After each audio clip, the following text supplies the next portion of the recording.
정도가 쳐서 내일이 쳐서고 이제 그래서 찬바람이 이제 조금씩 이렇게 나는 것 같습니다.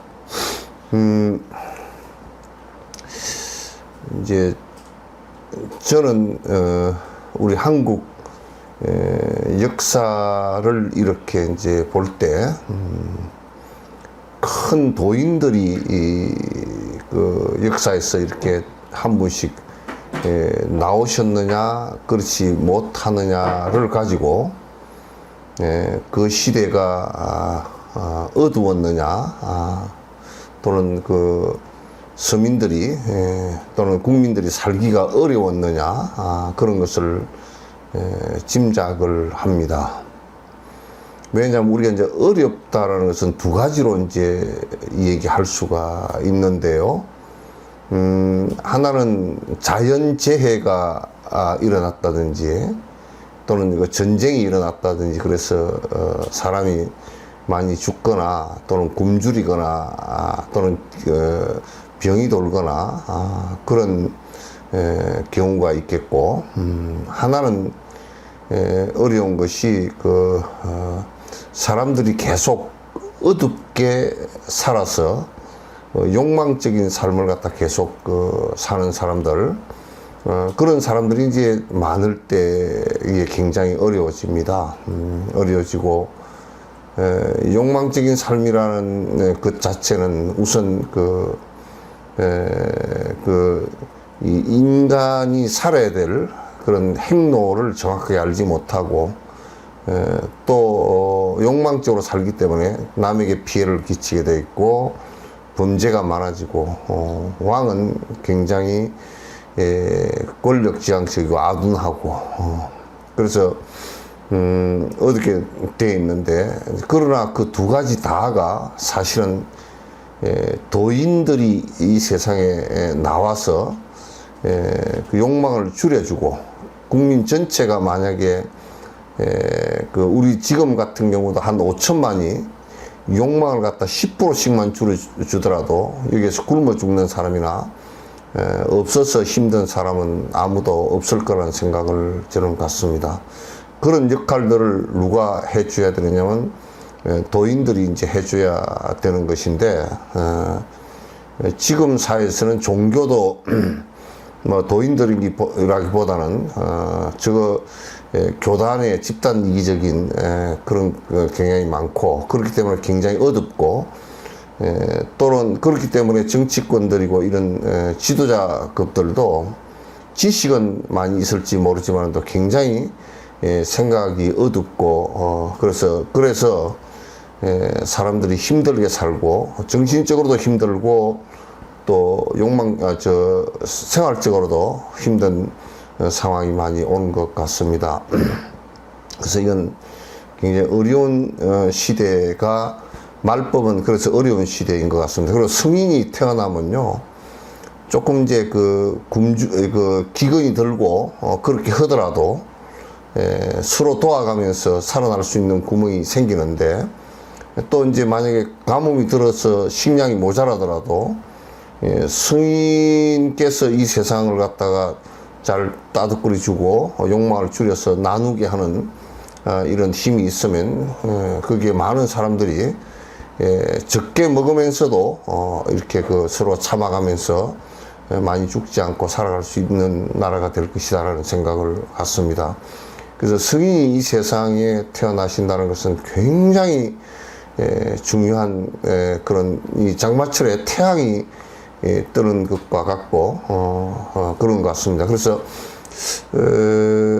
우리 역사에서 가만히 이렇게 놓고 보면 지금 이제 삼국시대부터 삼국시대 초기는 뭐 물론 그 372년에 고구려에 불교가 처음 들어오고 뭐 그 한 7, 80년, 8, 90년 전에 가야 불교가 들어오고 그 또 백제의 불교가 들어오고 그 뒤에 제일 나중에 신라의 불교가 들어와서 삼국시대 불교가 이렇게 이제 들어왔었지만은 그러나 이제 그때 도인들이 그렇게 많이 있거나 많은 사람들이 그 가르침을 따르는 것은 사실상은 아니었고요.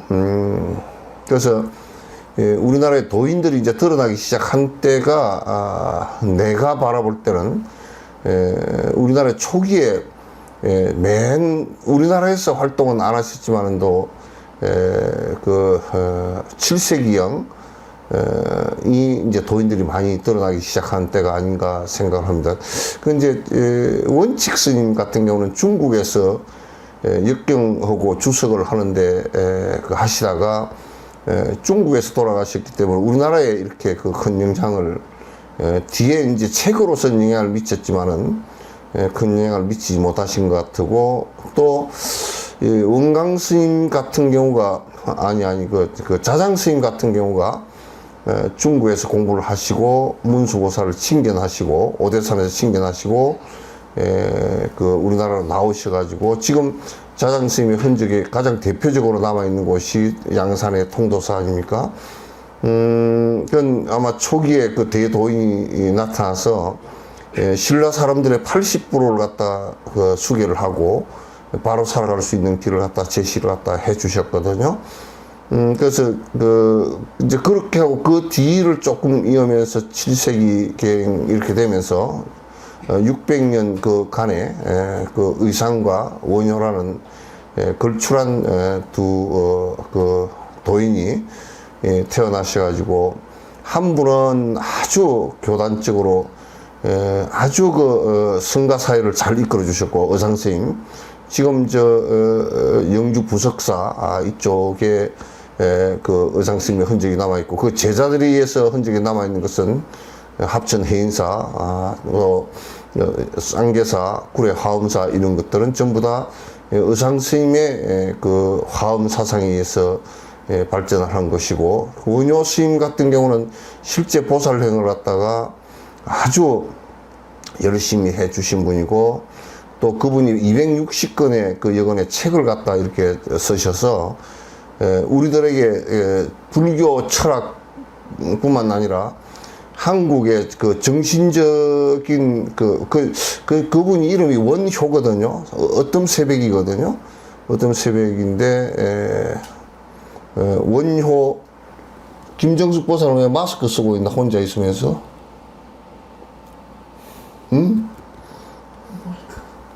예? 야 혼자 있으면서 뭐 마스크 벗고 있어라.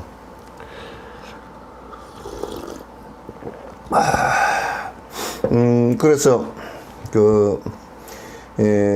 우리 그 원효 스님 같은 경우는 이름이 원효 어떤 새벽이라고 우리나라 아마 철학을 그 철학적인 그 불교 철학뿐만 아니라 한국 철학 정신사를 갖다 열어주신 분이 아닌가 그런 생각을 저는 이제 합니다. 그분이 수술해 놓은 책들을 저도 거의 다 봤거든요. 판비량론만 보지를 못했어요. 그거는 책이 반 조각밖에 없고 조각 맞추는 것도 아직 안 됐으니까 그 판비량론만 보지 못했고 그분이 저술한 책은 지금 그 열반 종교라든지 또는 법화 종교 그 유심안락도 대승신론소 뭐 이런 것들 거의 책을 갖다 지금 남아있는 책들은 원효 스님 책을 다 이렇게 봐봐도 이때 당시에 이 정도 철학을 갖다 얘기할 수 있는 한국 사람이 과연 있었을까? 그래서 굉장히 참 진짜 크게 봤습니다. 이제 그렇게 뒤로 내려올 때 그 원강이라든지, 그래서 그 뒤로 조금 더 이렇게 내려오면, 원강은 굉장히 그 신라의 그 사람들을 갖다가 불교 철학으로서 또는 불교 계율로서 똘똘 뭉치게 만들었던 분 중에 한 분입니다. 고려를 넘어오면서 이제 그냥 여기는 내가 도인들 얘기하는 겁니다.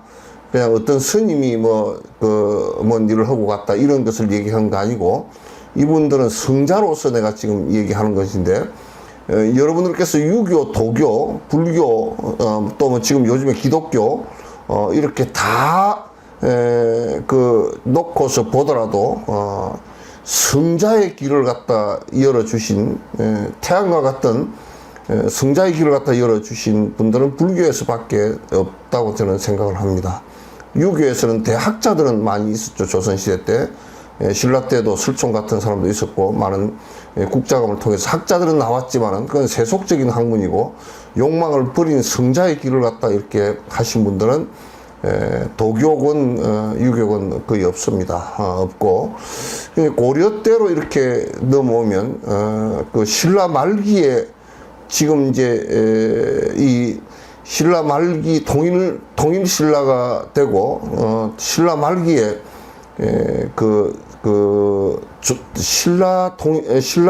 통일 신라 때가 되면서 통일 신라가 갖고 있었던 한계점이 통일 신라 말기가 되면서 계속 여러 가지 불교로 인해서 크게 일어났던 것이 도인들이 많이 사라지면서, 도인들이 별로 배출이 안 되면서 굉장히 사회적으로 어려워지고, 윤리적으로 좀 타락이 되고, 또 교학이 굉장히 번거롭게 이렇게 많은 얘기를 하지만도 실제 사람들이 알아듣기가 힘들고, 이제 그런 상황이 벌어지면서 선종이 들어오기 시작합니다. 그 선종이 들어오면서 구산서문이 생기죠. 여러분 어디냐, 지금 그 장흥 보림사 같은 경우, 그것도 구산서문 중에 하나고요. 또는 곡성 태안사 같은 경우, 사자산 법흥사 같은 경우, 그 다음에 남은 실상사 같은 경우, 오늘 얘기하려고 하는 어디야, 사굴산이 지금 아마 강릉 그쪽인 것 같습니다. 강릉 쪽에 사굴산 구산선문 중에 한 곳이 있었고요. 그래서 구산선문에는 이제 선이 들어오기, 중국의 선이 크게 일어났고, 그 선을 수행해서 들어와서 다시금 선의 문을 열어서 큰 도인들이 이제 나오기 시작을 했거든요. 했는데, 그때 이제 대부분이 들어온 선종의 사람들이 태안사 해철 스님 같은 경우도, 해철국사 같은 경우도, 해철국사가 이렇게 해철국사가 곡성 태안사 계셨는데, 그때 굉장히 그거가 사실은 오지입니다. 그리고 이제 도둑이들 끌어서 살기가 어려운 데고요. 곡성에 들어가셔서 한 130여 명의 대중이 같이 공부를 하고, 농사를 지으면서 이렇게 걸식을 하고 살았던 것 같습니다. 그래서 한 번 큰 도둑대가 들어와서 다 묶어놓고 다 털어간 적도 있고, 근데 거기에 해철국사 밑에 이제 상방여 선사하고 도승국사라는 두 제자에 걸출한 분이 나왔고, 그리고 이제 여서 상방여 선사 제자 중에 한 사람이 윤다 스님인데, 이 윤다 스님이 고려 태조 왕건의 스승이 됩니다. 그래서 통일신라 말기에서 이제 말기에 구산서문이 이렇게 들어서면서 이제 그게 이제 도인들이 나오기 시작했는데, 이때 나온 도인들은 2대, 3대를 대부분 넘어가지 못했어요. 연결도 할 수 없었고, 그러니까 도인들이 안 나오면 이건 상당히 형식을 갖고 오거나 예식을 갖고 오거나 경전만 갖고서는 이게 되질 않습니다. 그 도인들이 한 분 나온다는 것이 얼마나 큰 참 태양과 같은 그런 참 빛나는 일이 되는데, 어쨌든 그러면서 그 고려가 지나가면서 상당히 보조국사가 나올 그 사이에 한 100여 년 동안 100년 정도 도인이 없습니다. 도인이 없어서 굉장히 혼란을 많이 겪죠. 보조국사의 생애에서도 우리가 이제 그걸 느낄 수가 사실 있거든요. 이제 그러면서 보조국사가 나오고, 보조국사가 나오면서, 그 다음에 보조국사의 제자들이 한 16국사가 나오는데, 16국사가 나오지만은 거기에서 도인은, 그러면 이름이 국사라 그래서 도인은 아닙니다. 그래서 16국사가 나오는데, 그 중에 한 7, 8명 정도는, 도인이었던 것 같고, 나머지는 아마 이름이었던 것 같습니다. 그 이름을 가지고서는 정신을 밝힐 수 있는 게 없죠. 사람의 욕심을 갖다 벗어나서 진짜 인생의 바른 길을 갖다 들어가게 할 수 있는 것이 별로 없죠.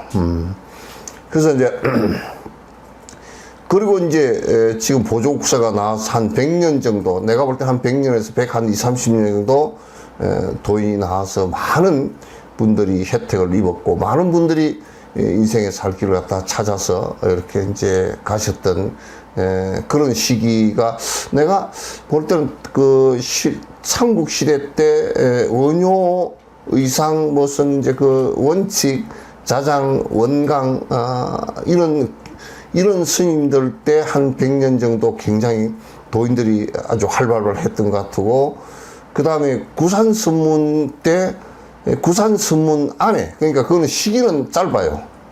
짧은데 보통 1대가 도인들이고 2대, 3대를 넘어가기가 사실은 다 어려웠거든요. 그래서 그 시대에 조금 반짝했었고, 그 다음에 보조국사가 오시면서 한 100년 정도 정말 우리나라에서 가장 긴 시간 동안 가장 부처님의 법을 크게 밝혀서 세상 사람들이 전부 다 깨침으로 많이 들어갈 수 있게끔 만들어줬던 그런 시기가 아닌가 하는 생각을 갖습니다. 갖고 이제 그게 보조국사의 법이 사라지기 시작해서 한 100년 정도 됐을 때 누구냐 나홍 스님, 지공 스님, 그래서 이제 지공 스님은 보조국사 제자들의 스승들이 별로 안 나오고 이제 묻혀가기 시작할 때, 어둠의 터널로 다시 들어갈 때, 저 나란타 대학에서 지공 화상께서 오셔가지고 크게 한번 또 우리나라뿐이 아닙니다. 그런 이제 그분의 제자로서 나홍 스님이 이제 나오시고, 그러면서 고려 말을 넘어가면서 조선 초로 들어오면서 무학 스님 대로 이어지고, 무학 스님 대로 이어지면서 그 뒤에 뚜렷한 분이 없다가 서산 스님, 사명 스님, 조선 임진왜란 전후해서 스승들이 몇 분 나오시고, 뒤에 환성지한 스님 때까지 이렇게 한 7, 80년 이렇게 이제 나왔는데, 그러면서 그 뒤에는 이제 도인들이 다 사라졌습니다. 그래서 우리나라에 크게 불법에 큰 어떤 힘을 갖고서 나와 주신 그런 스승들을, 나는 여러 가지 다 사람들이 보는 원칙이 있겠지만, 그건 내가 볼 때는 그냥 다른 거 다 놔두고 이분이 욕심을 다 버리고 일체 중생을 위하는 진정한 도인들이 몇 분이나 되겠는가 하고 볼 때, 그것도 한 1600년 불교사에서 내가 볼 때는 12분, 12분 정도, 되고, 그 도인들이 나와서 빛을 반짝하게 이렇게 사람이 나아갈 길을 갖다 가르쳐 주신, 해가 1600년 동안 내가 전부 다 200년이 안 되는 것 같습니다. 200년이 안 되는. 내가 왜 이 얘기를 역사적으로 길게 장황하게 얘기를 하느냐면, 지금은 도인도 없고 전부 다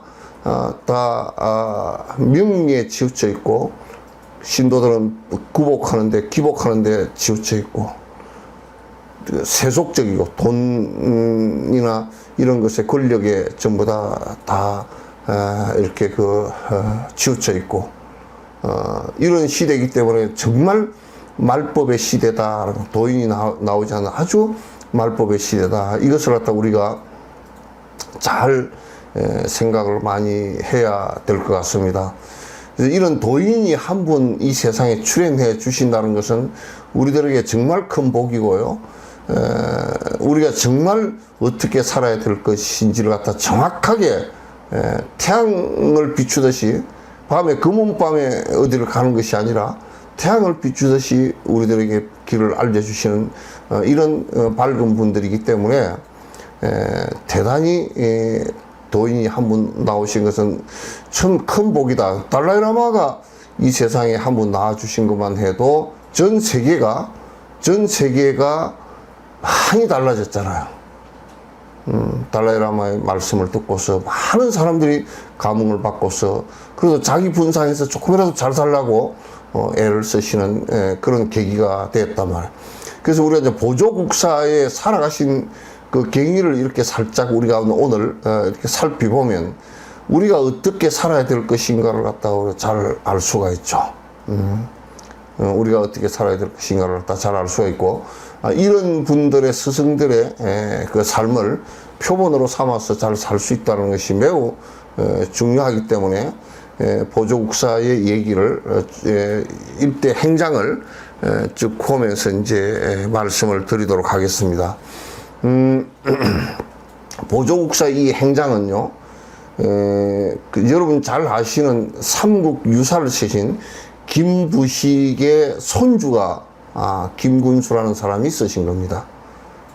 그래서 굉장히 문장이 좋고, 또 이 이제 피가 전란 때문에 그 훼손이 되었다가 그 비문이 있으니까 뒤에 다시 이게 피가 복원이 돼서, 여러분 잘 아시는 그 건강경 오가를 쓰신 하모덕통 있죠. 하모덕통 스님께서 이 비문을 다시 해서 다시 복구를 갖다 이제 했습니다. 이제 그렇게 보시면 이제 여러분께서 될 것 같습니다. 이분이 태어나신 것이요, 1158년입니다. 1158년인데, 이때 이제 고려가 대체로 어땠냐면 무신 정권이 들어서 가지고요, 왕을 맨날 쫓아내고 뭐 그냥 권력을 갖다 무신들이 다 차지했던 그런 시절입니다. 그리고 이제 중앙집권제가 아니고요, 전부 다 각 지역의 토호들이 전부 다 자기 정치 세력을 갖고 있고, 군사력도 뭐 1000명, 2000명씩 군을 거느리고 있고, 이제 많이 거느리고 있는 경우는 뭐 몇천 명을 개인 사병을 거느리고 있어서 무력을 사용해서라도 자기 영역을 갖다가 가지려고 하는 그런 무력 충돌의 사실은 그 시대였습니다. 그리고 보조국사께서 태어나시던 이때는 실제 이제 그 구산선문의 영향이 거의 없어져 버리고 사실상 도인들은 별로 태어나지 않고 그냥 이렇게 일반적으로 예식하고, 일반적으로 공양 받아먹고, 예식 장어먹게 해주고, 기도해주고, 경은 조금씩 일으켰는 모양인데, 그렇게 이제 완벽하게 뭐가 잘 되어 있지를 않았습니다. 그래서 그렇게 이제 혼란기에 보조국사가 태어나셨다는 것을 갖다 이제 생각하시면 되고요. 보조국사께서 이제 1210년이지? 1210년에 돌아가실 때까지 이제 53살 정도, 짧은 나이죠. 요즘으로 친다 그러면 아주 짧은 나이신데, 연세신데, 그때는 이제 지금보다는 훨씬 의료적인 것이라든지 먹는 것이라든지 이런 것이 많이 불리할 때죠. 많이 불리할 때고. 근데 이분의 그 아버지가 국자감이라는 것이 어떤 것이냐면, 우리 같으면 서울대학 같은 데입니다. 국자감의 학감이라 그러면, 학정이라 그러면, 거기서 아마 요즘 같으면 총장 정도 되시는 분인가 봅니다. 꼭 맞는 것은 아니에요. 그 정도 이제 서울대학 총장의 아들이라고 보면 됩니다. 어머니는 아마 조씨였고요. 그래서 이제, 이분이 대학자이시고 이러시면서도 아기가 없었어요. 없어가지고, 아주 신심이 깊은 분인데, 항상 이제 기도를, 불전에 기도를 드리면서, 자식이 하나 태어나면, 항상 속으로 기도를 할 때, 축원을 하기를 갖다가, 자식이 태어나면 출가해서 큰 스님이 되도록 하겠다라는 약속을 했어요. 출가를 할 수 있게끔 해서 큰 스님이 되도록 하겠다는 생각을 했는데, 요즘에는 뭐 이제 자식들이 출가한다 그러면 독일에 우리 잼버리호로 와가지고 독일 중학생들이지. 중학생 가운데 법주사에서 7명이, 8명이가 출가를 했죠. 근데 참 좋은 것이 보니까, 출가를 했는데, 우리 쪽은 놀래가지고, 아이고, 애들인데 부모 허락을 안 받고 출가를 하면 문제가 되지 않냐, 그러니까, 그쪽은 오히려 든든하게, 인솔을 해오신 선생님이, 부모들께서 자녀들이 그렇게 출가를 한다 그러면 아주, 본인의 의견을 갖다 존중해 준대. 그래서 8명이 다 출가했어. 그리고 이끌고 온 교사가 부모들한테 전화해 줬대. 그러니까, 본인이 선택했다 그러면 아주 잘했다고 그랬다는 거야. 우리는 가면 울고불고 할 거 아니야. 울고불고, 전 앞에 와서 울고불고 짜고, 뭐, 전화하고, 막 협박하고, 공갈하고, 뭐, 불자라는 사람들도 그러는데, 뭐.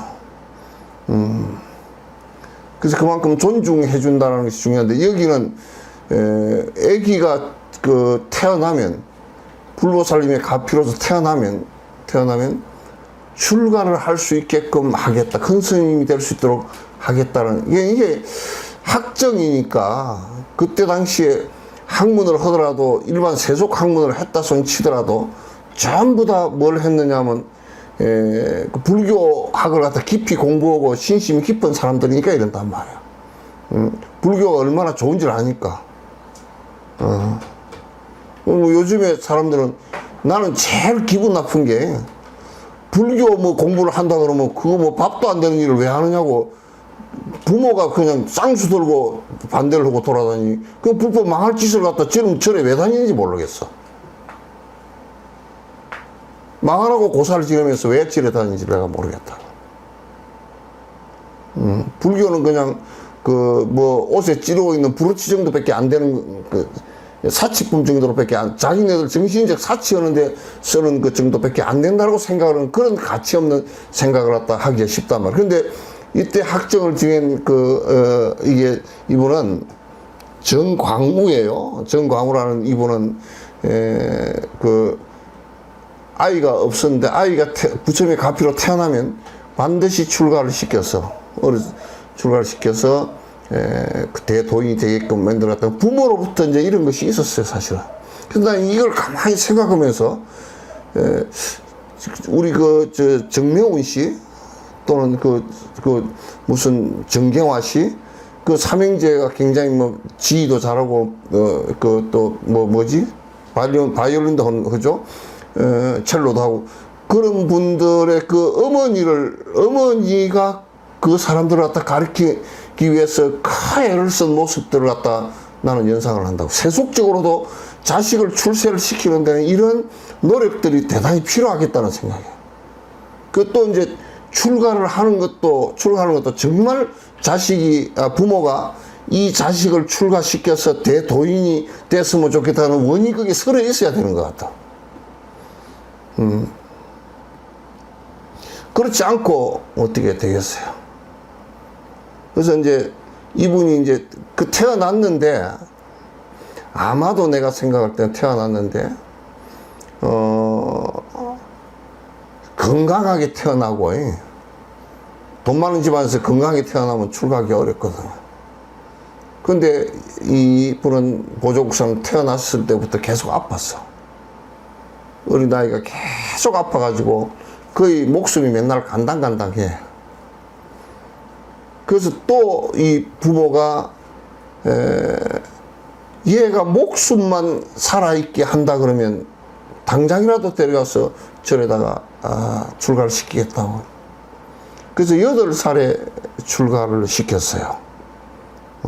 8살에 출가를 시켰는데, 이때 이제 그 출가를 시킨 곳이 어디냐면, 이때는 이미 그 통일신라가 지나간 때고, 구산선문도 별로 힘을 발휘를 하지 못할 때예요. 그러니까 구산선문이 대개 들어온 것이 통일신라 800년, 900년 요 사이에 들어왔는데, 말기에 들어왔는데, 이때는 1100년 정도 됐으니까, 거의 한 150년, 200년 지난 뒤에 때니까 별로 그 구산선문이 힘을 못 쓸 때인데, 근데 이 스님께서 출가하신 곳이 어디냐면 사굴산파에, 지금 강릉에 있는 사굴산파에 종이 스님이라는 분 밑에 이제 출가를 했어요. 근데 이제 조금 이제 우리가 한번 짚어볼 게 뭐냐면, 이 그 구산선문은 선종들이 돼가지고 교학을 그렇게 깊이 있게 안 했던 때야. 교학이 그렇게 깊지 않았던 때거든요. 그 출가를 했는데, 그런데 이 스님이 얼마나 보조국사 8살에 출가해가지고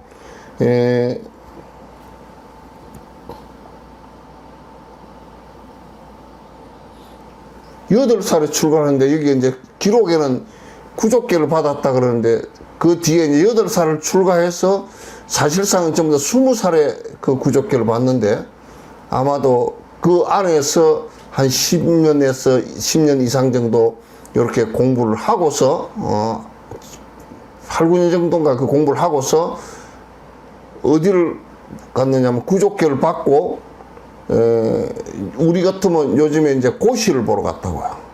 성과 고시를 보러 갔다. 고려 때나 신라 때, 고려 때, 이때는 다 조선 초기까지, 조선의 선조 때까지 그 성과가 있었거든요. 성과는 선과하고 그 다음에 교과하고 두 개가 있었거든요. 이건 성과, 교과 두 개 있었는데, 이게 보조국사는 이때 당시, 지금 이때가 이제 1182년이니까 명종 12년이니까 이때가 한 16살 정도 한번 계산해봐. 1158년에서 1182년에 성과에 급제했으니까.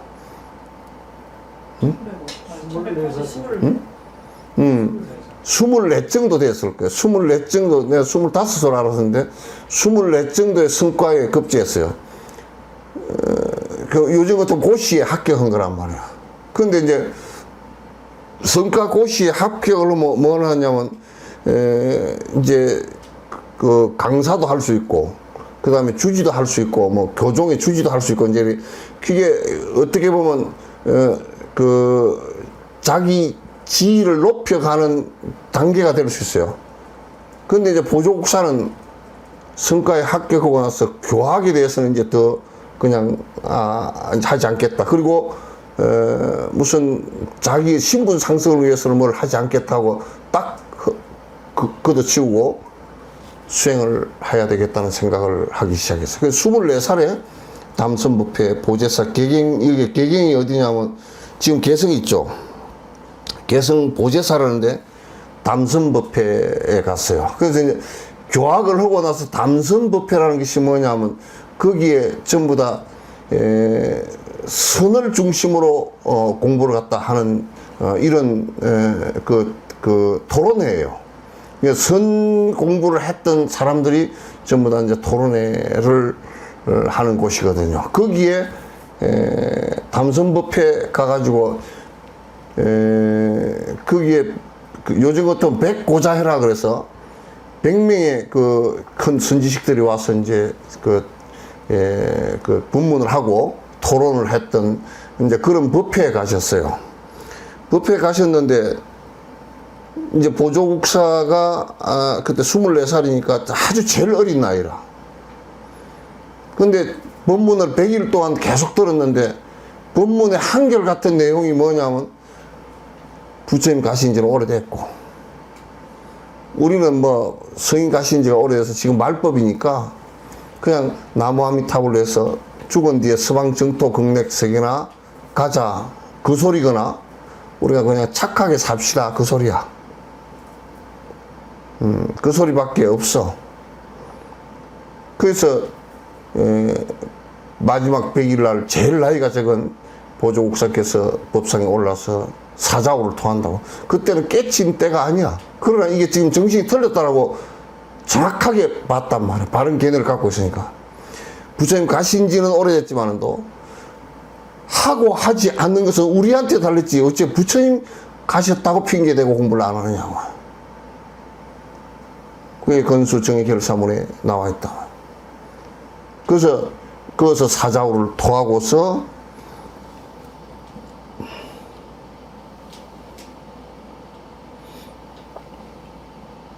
그래서 담선법회에서 이제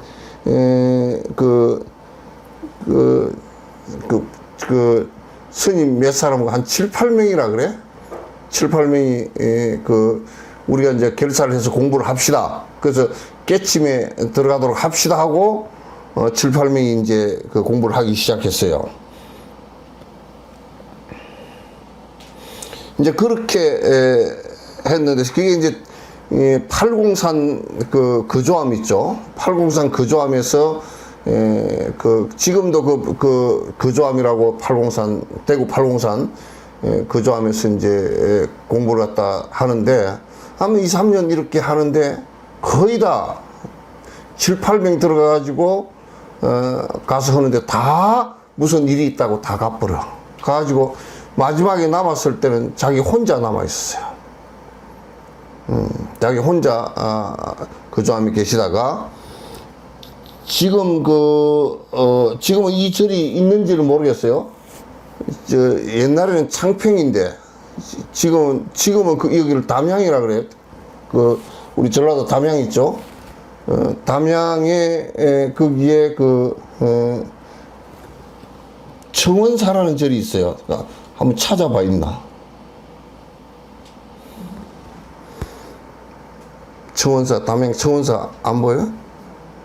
담양에 청원사라는 데서 이제 혼자 공부를 하시다가 공부를 쭉 하시다가 육조 단경에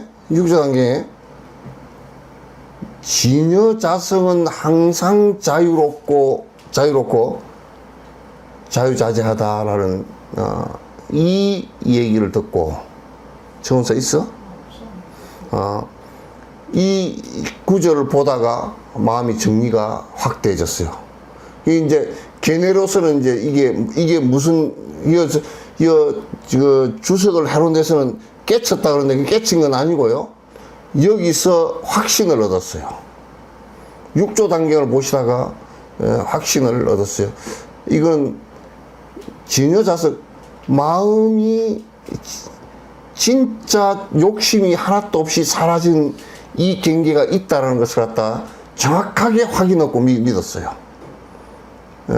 그래서 이제 청원사에서 육조단경 보다가 그렇게 됐고요. 그래서 이 양반이 이제 나중에 깨닫고 나서 우리 교화를 한 10년, 11년인가? 11년 동안 송강사에서 교화를 하실 때 송강사를 갖다가 조계라고 이름을 바꾼 것이 이때 당시 육조 스님한테서 육조 단경에서 이 경계를 갖다 첫 경계를 얻었기 때문에 그렇게 됐어요. 조계라는 이름을 붙이고 지금도 조계산이라는 이름을 붙여놓은 것이 지금 그 서남사하고 송강사가 그 있는 거기를 갖다 조계산 이름 붙여놓은 게 육조 해능 스님의 법에서 내가 첫 깨침을 갖다 확신을 얻었다라고 해서 그 교화를 할 때 그 조계산이라는 이름을 갖다 송강사를 산 이름을 아예 조계산으로 바꿨어요. 그래서 이제 조계종에서는 그렇기 때문에 우리가 이제 조계종이 그 보조국사의 법을 이은다 이렇게 하는데 성철 스님은 보조국사 못 깨달았다고 막 떠들어 쌓고 이제 그래서 했잖아요. 그건 전부 다 거짓말들이에요.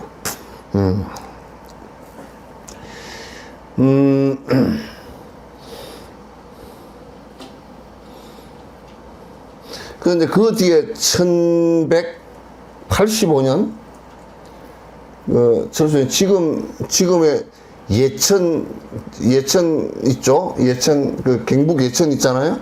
예천에 그 하가산이라는 데 거기에 가면 보문사 하가산 보문사 있는 거 한번 하가산 보문사에 들어가서 대장경을 전부 다 이제 열람을 했어요. 하가산 보문사에서 대장경을 열람하다가 예천 보문사 있어? 뭐 다 없다 그래요.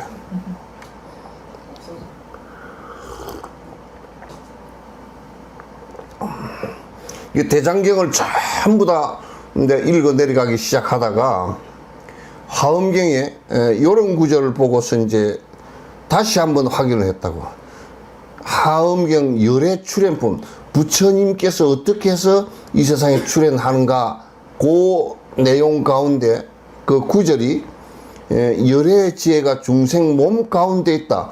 따로 있지 않다. 열애는 우리들에게 있지, 우리들 바깥에 있지 않다. 우리들 몸 가운데 그대로, 우리들 안에 있는 것이지, 각자의 안에 열애가 있는 것이지, 어디 따로 있지 않다라는 데서 더 확신을 얻었어요. 더 확신을 얻고, 이제, 그렇게 그때, 더 확신을 얻고서, 이게 이제, 그 깨침으로 들어가기 위해서 더 이제 열심히 했죠. 그 다음에 이제, 이거 조금, 여기는 순서가 좀 바뀌었는데, 1188년에, 이제 득제 스님하고, 팔공산 구조사에서 정예결사를 갖다, 정예결사는 이제 그때부터 시작을 했네요. 건수 정예결사문도 실제로는 이제 거기서 선포를 갖다가, 팔공산 거조하면서 이제 했고요. 1197년에, 뭐냐면, 이제 아주 지금 팔공산 거조하면서 다시 사람을 모아서 한 100명 정도 선방을 만들었어요. 만들어 가지고 하는데 이게 이제 보조국사가 첫 번째 깨진 곳이야.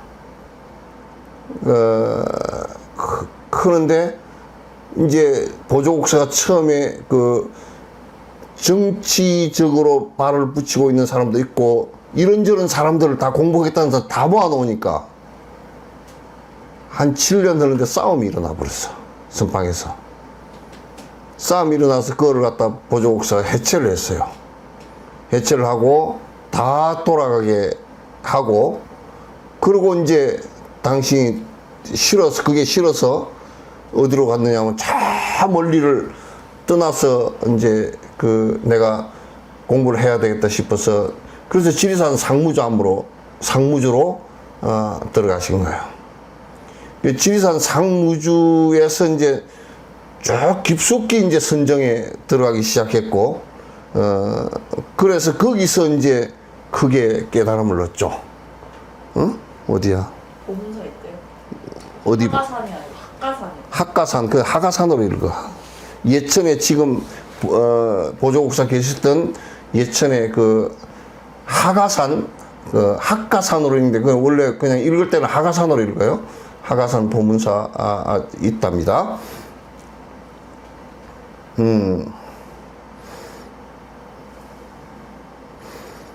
그래서 이제 그 깨달음을 상무자면서 이제 홀로 선정을 닦다가 이제 깨달음을 이루고, 그래서 이제 여기에 그 틀을 찾아서 다니다가 교화의 틀을 거기서 크게 사실은 그 상무제에서 대오를 이루어서 이제 확신을 하고서 다시 이제 이제 교화의 틀을 찾으러 이쪽 남쪽으로 내려왔다가, 남쪽에 이게 저 지금 여기에 어디냐면 거모도에, 여수 앞에 거모도에 거모도에 그 송강사라는 절이 하나 있어요.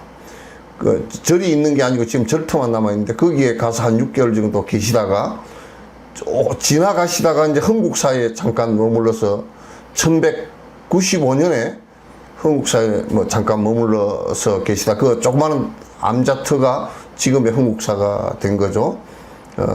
되고, 그리고 이제 송강사로 들어갔어요.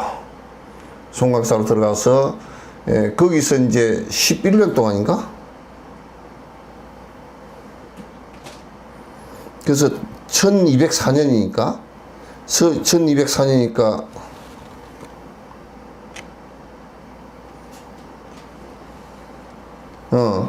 1200년에 송강상에 들어가서 1200년 들어가서 11년 동안을 갖다 이제 제자들에게 그 법을 쭉 얘기했는데, 이때 이제 거의 저술이 다 이루어져요. 그 이제 제자들 가르치면서 가르칠 그 텍스트를 갖다 전부 다 만들기 시작했죠. 만들기 시작했는데, 그때 이제 주로 뭘 가지고 가르쳤느냐면 건강경 가지고 가르쳤고요. 그러니까 그 다음에 육조단경 가지고 가르쳤고, 그 다음에 화엄론 가지고 가르쳤고요. 대종고 스님의 그 서장, 대의록 가지고 가르쳤고, 그렇게 가르치고,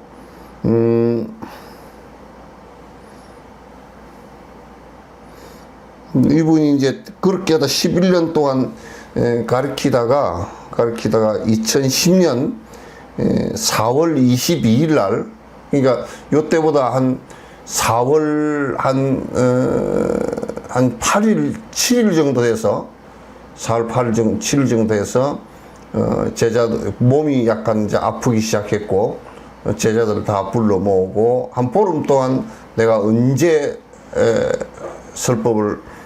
마지막 설법을 하겠다 하고 불러 모으고, 그래서 4월 22일 날, 전부 다 모이게 하고, 설법을 하는데, 당신이 일방적으로 설법하신 게 아니라 김군수의 그 비문에 그 108가지의 질문에 대한 답을 갖다가 법회를 하시고, 그리고 일주일 동안 그 시신에 손 못 대게 하고 그대로 그 법자의 안전체로 그대로 돌아가셨어요.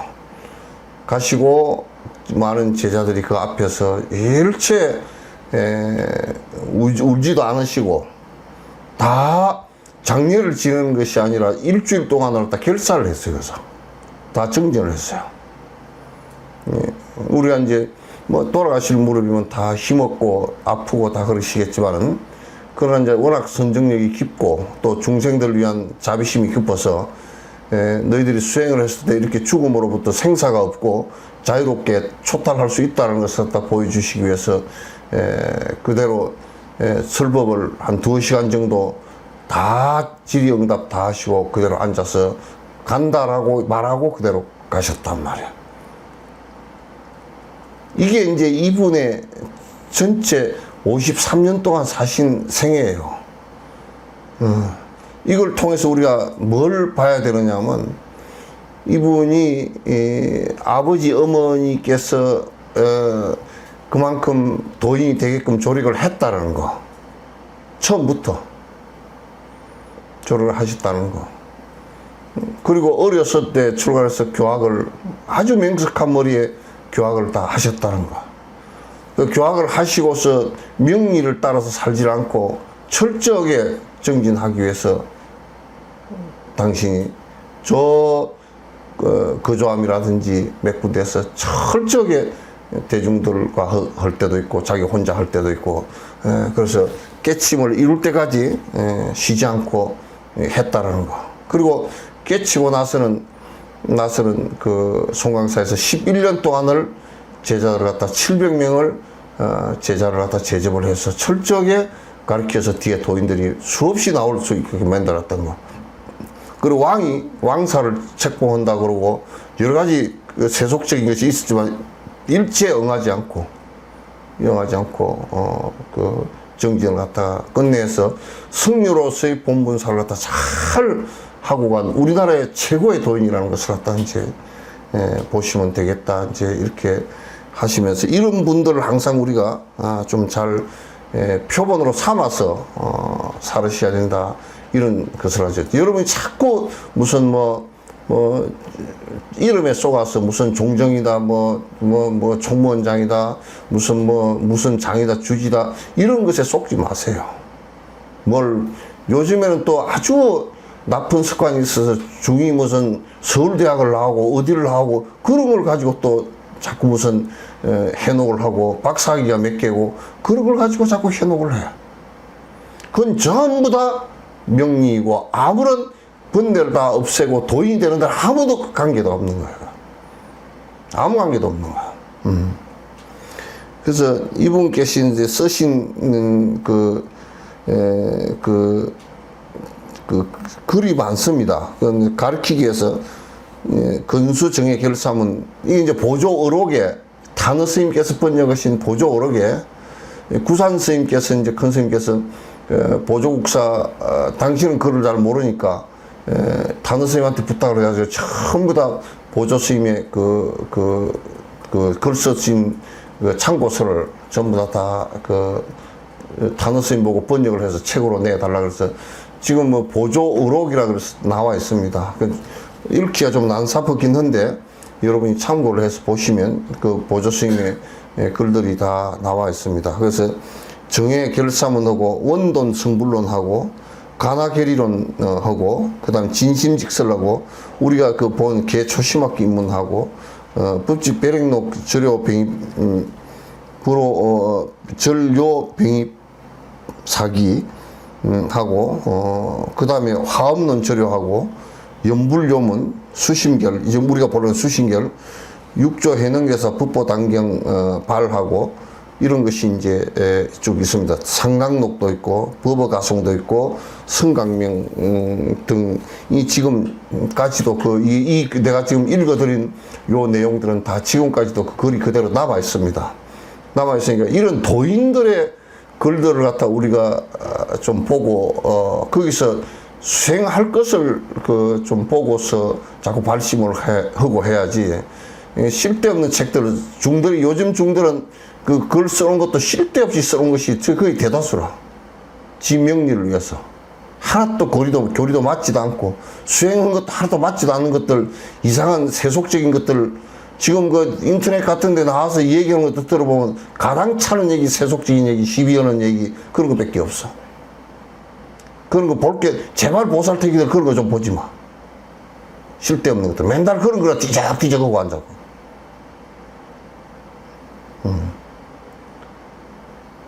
도인들의 얘기를 갖다 좀 봐야 거짓이었고 어떻게 살 것인지가 좀 제대로 나오고 그렇게 하죠.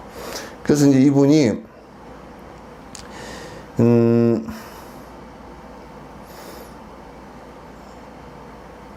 희종이 이제 이분 돌아가시니까 그 불일 보조국사라고 이제 부처님의 그 빛이 태양과 같다 그래서 불일이에요. 그 날짜 일자가 아닙니다. 태양이라는 뜻입니다. 보조야. 널리 비춘다. 너를 보자 빛을 줬자. 불일 보조 국사예요. 국사는 국가의 스승이다 이제 이런 뜻이죠.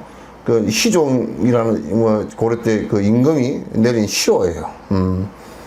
그런 이제 타포는 돌아가신 보조국사의 타포는 감노예요. 아주 법의 담비를 갖다 내려주셨다 그래서 이제 감노이고 진두는 당신 본명입니다. 본명이시고 그래서 이분이 일생을 갖다 이제 53세 짧은 시간을 해서 마치지만 그 부모가 가지면서부터 부처님의 가피력이 있었고 또 돌아가실 때까지 53년 동안 한 시도 한 해도 헛되이 지나감이 없이 살았기 때문에 우리같이 멍청하게 사는 사람 1000년을 산 것보다 훨씬 더 조밀하게 사셨죠. 그래서 깨달은 11년 동안에 우리에게 그 법을 보여주신 것, 부처님께서는 45년 동안 보여주셔서 굉장히 많은 법을 말씀하시지만 이분은 11년 동안 송강사에서 그 말씀을 해 주신 것이 그래도 많은 요긴한 법문들이 다 남아 있습니다. 그래서 이제 수신계를 이제 여러분께서 다음 시간부터는 수신계를 여기에 띄워줄 때 한문하고 한글하고 같이 띄워줄란가? 네. 한문하고 한글하고 같이 띄우면서 공부를 갖다 한 2, 3개월 정도 이렇게 해 나가도록 그렇게 하겠습니다. 질문 있으면 하십시오. 하나 있습니다. 응?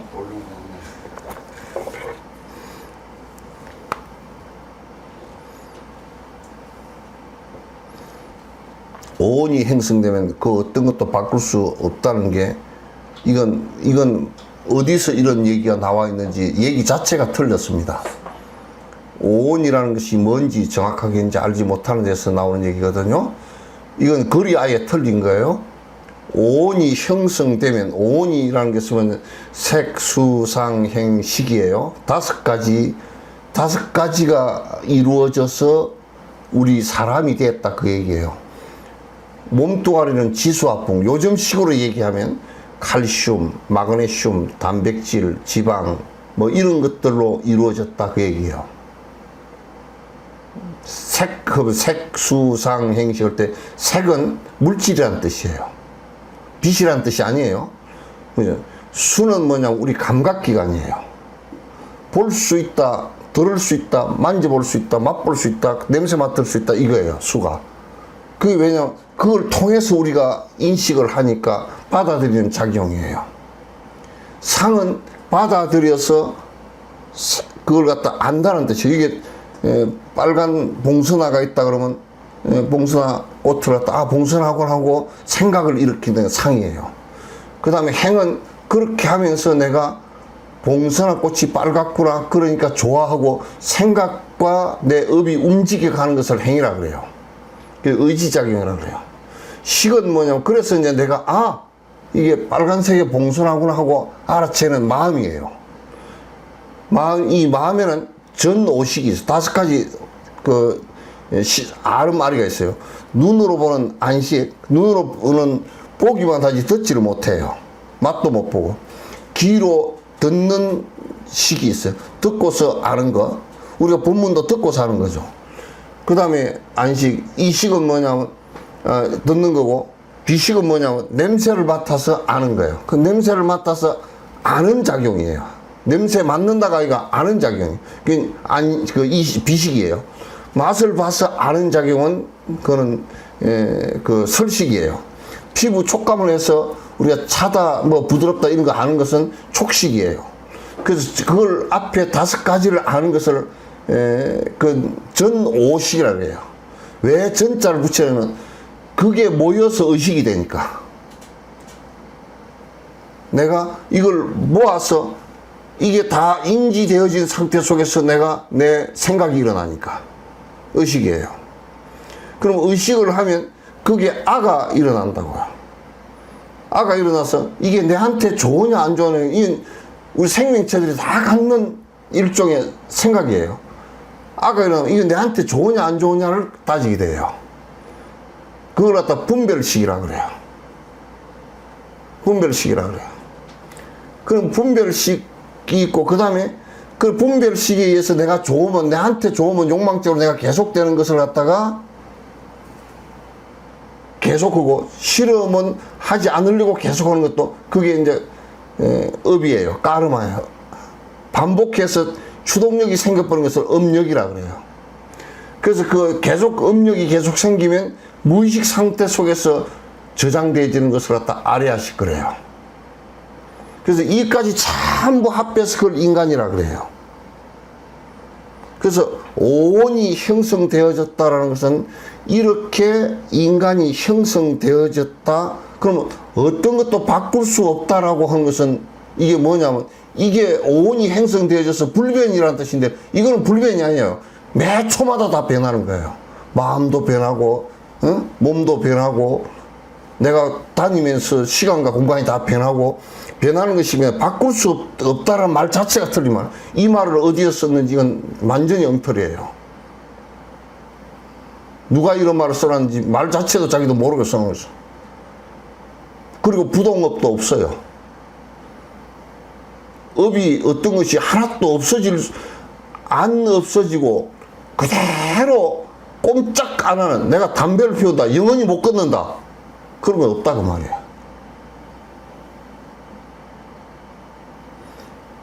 여기에서 부동이라는 것은 뭐냐면 번뇌가 일어나지 않게 돼서 그런 변화가 없다. 번뇌가 일어나지 않는 것이 변화가 없다. 그러면 그건 부동이 돼요. 그 구례 부동행입을 그렇게 얘기해요. 그러나 그것도 번뇌가 없어진 것일 뿐이지 변하지 않는 것은 아니에요. 번뇌가 없어졌을 뿐이지 내가 번뇌가 없는 상태로서 자꾸 생각이 반야 지혜가 일어난다는 뜻이지 부동이 아니에요.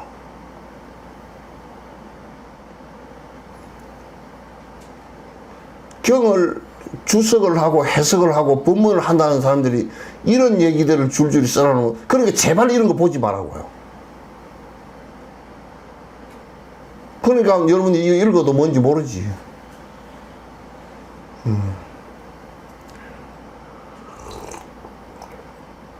그러니까 아무 책이라 읽지 마세요. 끝내지. 없어요? 오케이. 고생했습니다.